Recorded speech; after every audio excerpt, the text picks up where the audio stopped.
Welcome back to class, Cubs and Lions. This is our art project for today. I have an octopus for us to make today. So, in your little craft bags that we sent home, I know there was a bunch of different colors of paper. There was some, there was a little toilet paper tube and some yarn. We're going to use that a little later this week to make a jellyfish. And there were some pipe cleaners and some other good stuff in there. So, pick a color, your favorite color. Could be any color. You're going to need 2 pieces of construction paper, or you could use a piece of construction paper for some color and some white if you want to kind of conserve your construction paper. I've chosen green and blue. So I'm choosing blue for my background because it's kind of like the waters of the ocean, okay? So I'm going to make an octopus swimming in the ocean, okay? So choose your 2 pieces of, or your 2 colors of construction paper. Maybe you're going to have a pink ocean. Maybe you want to have a yellow octopus. It is totally up to you. You can choose whichever colors you want, and that is the beautiful thing about art, is you can make it whatever you want. Now, we're going to take our green paper and draw a big circle on it. So I found something I'm going to draw, just a container. Maybe get a bowl, maybe get something else that you can trace a big circle on it. So you're going to trace a nice big circle. Kind of hard for me to demonstrate, but you'll put your, I had to have something hard, so I have a board on the back here. So you put your paper down and you are going to trace that circle on. Make sure that you put it right to the very top so that you have room for the bottom. All of that bottom is going to be cut into strips for an octopus. Does anyone know how many tentacles an octopus has? Let's think about that while we're tracing our circle. Okay, so I'm going to trace my circle. I'll show you as soon as I'm done. 1 second. Kind of hard to do it on screen as I only have so much space to work here. But I used a pen, I used my container, and I now have a nice big circle on my paper. So what I'd like to do is remind everyone about how we cut with scissors, okay? So everybody get your scissors handy. I have really big ones, just because that's what I had in my office. And let's sing a little song. We haven't done this one, I don't think, but, or if we did it a long time ago at the beginning of the year. So and it's hard for me to show you without my chicken wing coming up here, but when you cut, remember, chicken wings in, helping hand is the one that moves the paper, and I'll show you in just a second. But for our song, it goes like this. Keep your thumbs up, keep your thumbs up when you cut, when you cut. Snip, snip with scissors, snip, snip with scissors, I can cut, I can cut. Okay, so always thumbs on top, fingers on the bottom, put as many in there as you can. Now, chicken wings in, friends. Are you ready? All right, helping hand. I've got my big circle, and I am going to cut on the line, okay? You have to be really careful to keep it right on the line. I'm going to cut out that circle. So, keep your thumbs up, keep your thumbs up when you cut, when you cut.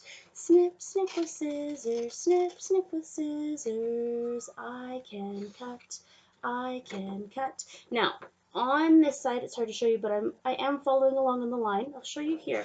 When you're cutting, you don't need to go snip, snip.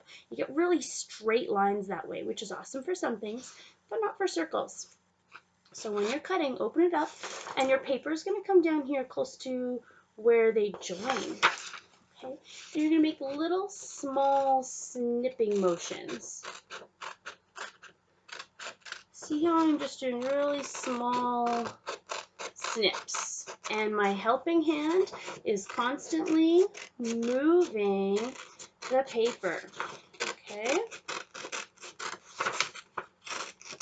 so do your best to get a really nice round circle. Ta-da! So that is my circle. I am going to put that off to the side right now, and then I'm going to take my remaining bit of paper. I'm going to snip off those extra pieces. I don't really need those. They're kind of an awkward shape, but maybe I'll hang on to them because I can make something out of them later, maybe. Maybe I'll add some seaweed or something in the background of one of my next ocean pictures, okay? Now, who remembers my question before we started? We said, how many tentacles does an octopus have? Now, can you help me count? Are you ready? Let's start with this one up here. Actually, let's start with this one up here for you guys. So go clockwise around for you. So 1. Woo, my octopus is getting away. 1, 2, 3, 4, 5, 6, 7, and 8. 8 tentacles. So we need to make sure that we cut how many strips of paper for our octopus? That's right. We need 8. 8 tentacles. So you can choose. Do you want your octopus to have short little tentacles? You could turn the paper this way and go snip, snip, snip, 8. Or do you want long, skinny tentacles? Okay, so you're going to have to choose which way you want to go. I think I'm going to go with long ones just for the project that I'm going to work on. So remembering, you don't need to make really hard, straight snips. You can do this in several snips. Okay, now I'm going to cut it in half, and then I'm going to cut that in half again, and then I'm going to cut that in half one more time. And I know I kind of have a little bit of a circle out of that one, a bit of a shape out of that one. That's okay. You could straighten it out if you want to and cut it straighter if you'd like. I'm going to cut this piece now down into half so that I have, so let's count and see how many I have now. I have 1, 2, 3, and 4. So is that the right number of tentacles for my octopus? 1, 2, 3, 4. Nope, I need 4 more. Well, lucky, I still have another strip because remember I cut that in half and then I cut it in half and cut it in half. So I'm going to do that again with this strip. Okay, so we're going to take that strip. Moms and dads, you could draw lines for them to cut on. This would really help them with following on those lines and keeping spaces quite right. So cutting in half one more time. And the last one here, we're going to cut this in half one more time. And then we'll count all of the tentacles to make sure I have the right number. Are you ready? 1, 2, 3, 4, 5, 6, 7, and 8. I now have 8 tentacles. So what I'm going to do with those is create my octopus. So this is going to be kind of the head or the body of my octopus. I'm going to glue it down onto this paper and I'm going to make some tentacles. Now, you notice this guy, sometimes octopus can have straight tentacles. Sometimes they might have them kind of curled up so that helps them to move across the ocean floor. So I'm going to make my octopus have some kind of curly tentacles, okay? So the way that I'm going to do that, I'm going to take my glue stick and I'm going to wrap the tentacles around the glue stick. And then kind of pull it out. Oh, it didn't work.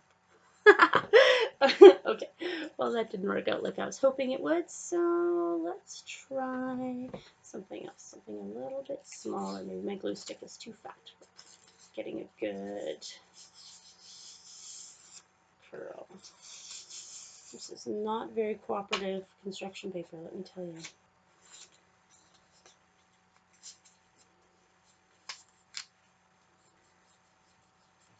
So you'd roll it over top of something, kind of press on it, and then you get a little bit of a curl. You could also just roll it up, play around with it, see what you can do with paper. It's all kinds of different things, and you might get different textures and different shapes by doing all kinds of different things. Okay, So now I've rolled it up, straightened it back out again, and I have a curly tentacle. So I'm just going to pause here while I get some of my other stuff, all my other ones curled up, and then we will glue them all on. Okay, so I have found the best way to make some curly kind of tentacles, they kind of curl up differently, is to, just tried a couple different ways, is to kind of roll them up all the way, just roll it all the way, and then let them kind of bounce back. And then what you can do is just kind of pinch them and smooth them in your fingers to make them so they're not quite so choppy looking. So I've rolled it up into a little tiny tube, and then I let it go. It looks like a little snail. So I stretch it out like that, and then it's curled up a bit. Okay. So some you'll get, they won't be super curly. Others, depending on how well you curled them, might look like that, and that's okay. Tentacles, octopus, or octopus tentacles would be all kinds of different curls. They move in all kinds of different ways. So what I'm now going to do is going to use my glue, and I'm going to glue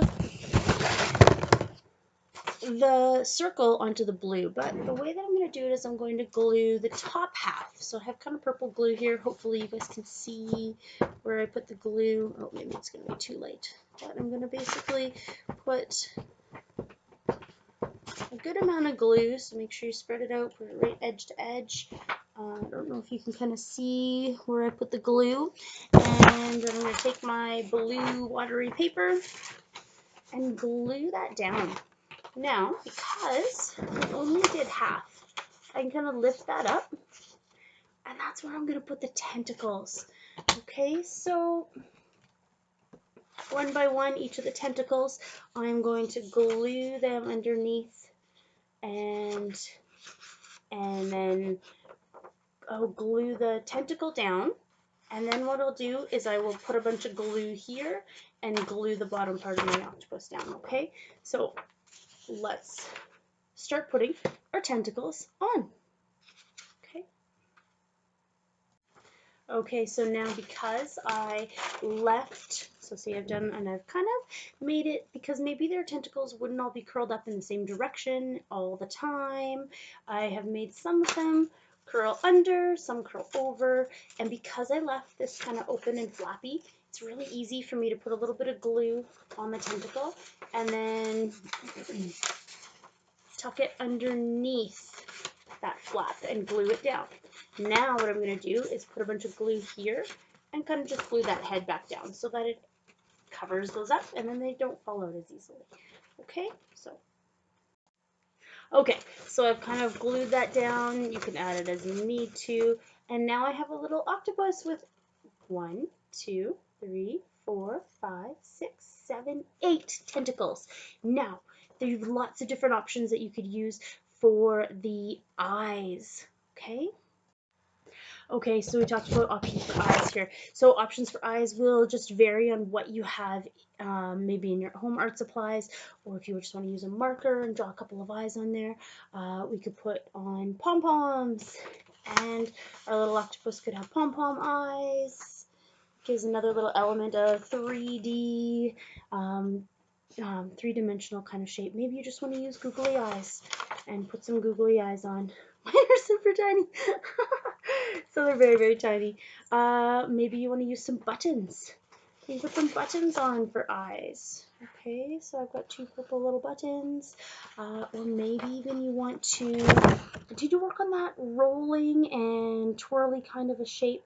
So you could take your pipe cleaners, and I know there's 2 pipe cleaners in there at least for everybody. So you could take those pipe cleaners, and maybe you want to make a little snail shape. You could even cut them in half and then just use only one of your pipe cleaners at this time. So you could cut them in half. This will also give kind of that 3D, different textures. I'm getting kind of like weird triangle shape here somehow. So I'm going to cut mine in half so I don't use as much. And then I'll put that on for an eye. Might be a little tricky with, you might need some white glue for this one.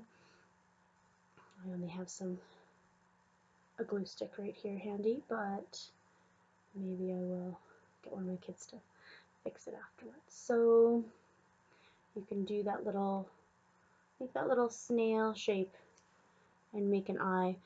Okay, I'm going to try it on with some glue stick and see if it'll work. At least well enough to show you. Okay, and then we'll read a story, and then that's goodbye for today. And I will see you in video tomorrow. Here's our little octopus. Okay. So good job. Thanks for working on octopus with me. Good cutting skills. Remember the song. Work on twirling those octopus tentacles and maybe using one of your pipe cleaners to cut in half and make some little shapes. Make some swirly little shapes for like a snail for the eyes. Okay. All right. My story is Under the Sea. So under the sea.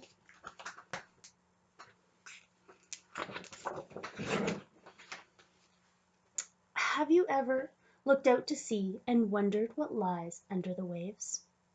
The sea is so big, it reaches all around the world. In each place, it's as different as can be.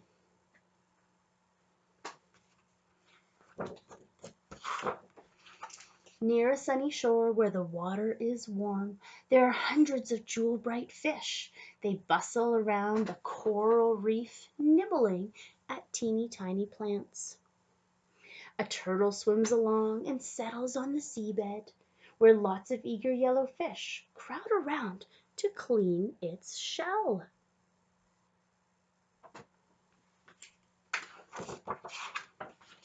At night the fish tuck themselves into nooks and crannies to go to sleep. A hungry eel slinks out of its hole to hunt. Any creature it finds might become a midnight snack. Chomp.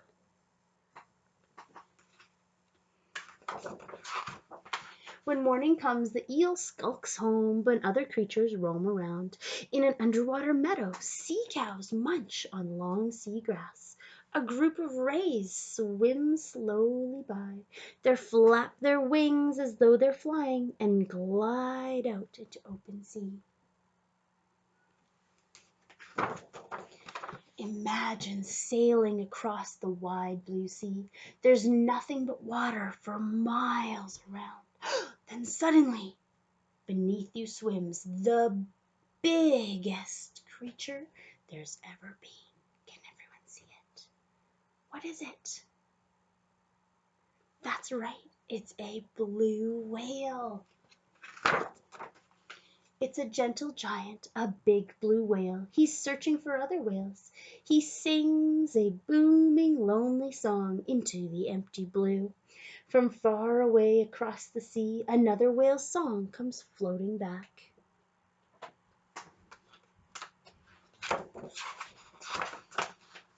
Out here, far from any shore, the sea is very deep.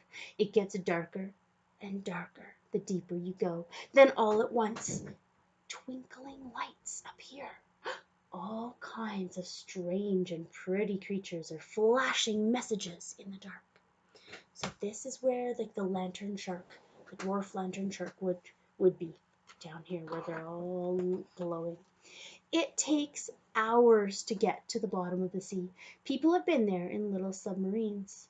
They found mountains and valleys just like you'd see on land. But there were other things no one had ever seen before. Odd rocky chimneys puff out hot, black water. And pearly crabs and scarlet tube worms live all around. Not many things live at the bottom of the sea. Most live near the top where it's sparkling bright. Tumbling schools of silvery fish rush along beneath the waves. Dolphins chase after them, rounding up the fish to eat.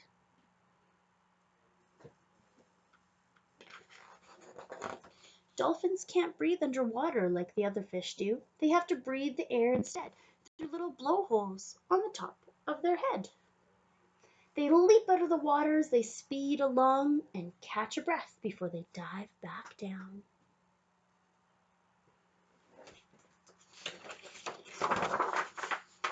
You could spend forever and a day exploring the deep blue sea, but sail far enough across the waves, and you'll always come to shore. The end. All right, Lion Learners and Cub Corner friends, I hope that you had fun today. We did our calendar, we talked about letters, we talked about numbers, we made a craft. I hope you did some good cutting, remembering to keep your thumb on top and your fingers underneath. And chicken winging, helping hand cut moves the paper to help you cut, okay? Work on rolling up those tentacles. And I can't wait if you can get mom or dad to take a picture of your project. Show me what they look like. I can't wait to see all the beautiful octopus. See you tomorrow.